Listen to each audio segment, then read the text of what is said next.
So, unboxing parcel tayo. Dumating yung parcel ko kanina lang.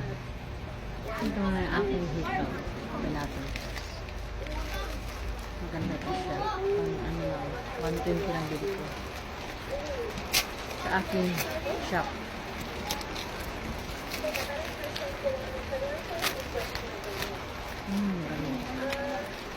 Ayun.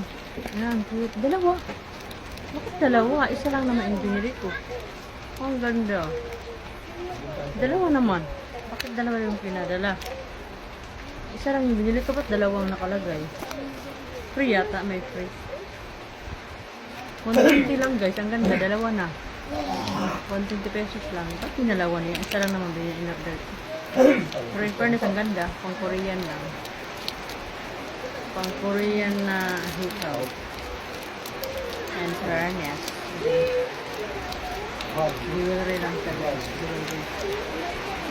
Oh, ang ganda. Mas maganda itong isa. Gold.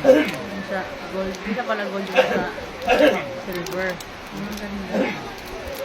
Ayos na. Dalawang piraso. 120 lang. Ang hikaw po. Fairness. Ganda. Dito to wala yung lagayan. Ay, meron pa siyang extra. Ang ganda. Ayos, may extra pa siyang ano. May extra pa siya kasamang pang-ano dito sa hikaw. Ang ganda, look. Parang pang Korean lang na hikaw. Ang ganda. Ayos na, dalawang piraso na 120.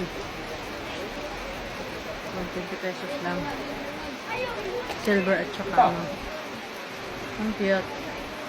Silver at saka ano siya, gold. Mas maganda tong gold. Ikabit ko muna guys. Look at that. Ang ganda. Pwede siya suotin pang araw-araw. Ang ganda. In fairness. Pang Korean lang ang hikaw ko. Yung isa silver, itong isa gold. Pang parasyon ng yata. Pero baka pang 20 lang. Dalawang piraso na. Ang ganda. Meron. Oh, look. Ang ganda guys. Ganda ng hikaw. Kung pwede siyang suotin pang formal. Talagang 120 pesos. Dalawang piraso pa. Dalawang piraso nang nabili ko 120. Ayan guys, thanks for watching. Bang!